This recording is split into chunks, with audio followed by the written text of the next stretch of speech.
Next is the Mesopotamian society. The Mesopotamian society was divided into the following three classes. So just like the Harappan society, the Mesopotamian society was also divided into three: the upper class, the middle class, and the lower class. The upper class consisted of the royal family, the priests, and the high officials. The king was regarded as the god's representative on earth. It is believed that the priests were rulers of the cities before the kings came to power.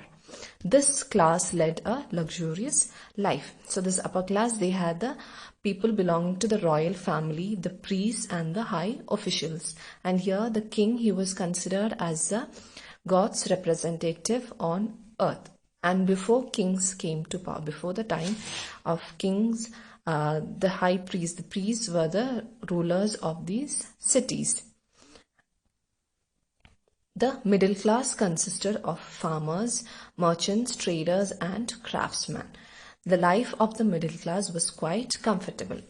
The middle class, they had the ordinary working class people like the farmers, the merchants, the traders, and the craftsmen.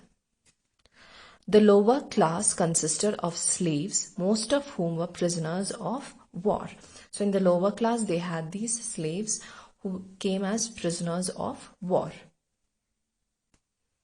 Family life. The father was the head of the family.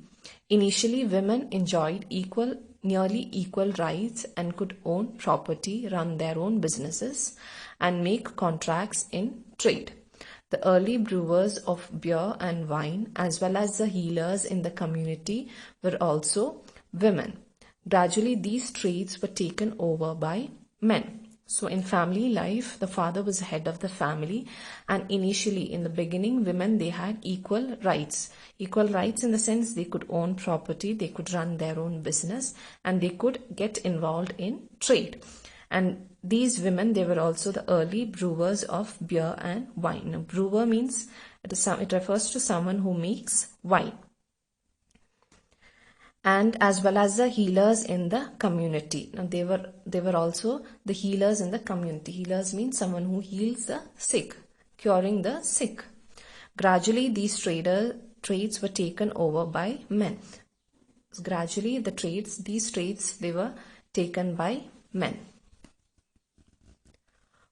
Early Mesopotamian society was ruled by a council of elders in which men and women were equally represented, but with the passage of time, the status of men increased. So before earlier times, the Mesopotamian society was ruled by a council of elders. And this council, there was equal representation for both men and women. But as time passed, the status of men increased.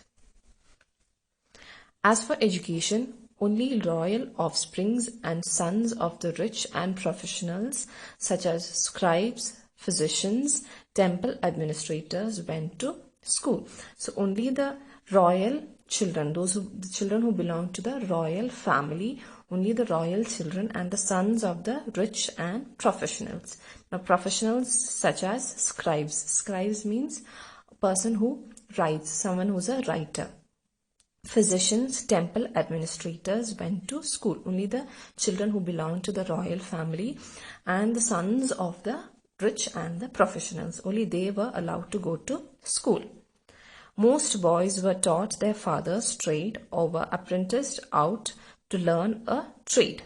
Apprenticed means to be under the care of a master skilled in a trade or business. So the boys, they were taught to take over father's trade, whatever the father's trade, whatever the father's job, their boys, they were taught to take that trade, or they were apprenticed out to learn a trade, or they were sent to learn any trade or business under a master.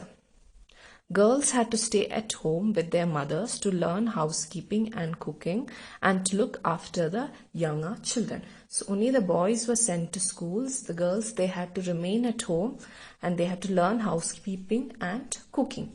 So this is all about the society, Mesopotamian society. So today we learned about the location of Mesopotamian society, its origin, Then we learnt about the town planning, and we also learnt about the Mesopotamian society. So I want you all to read till here. Read till the Mesopotamian society. That's all for today. Thank you.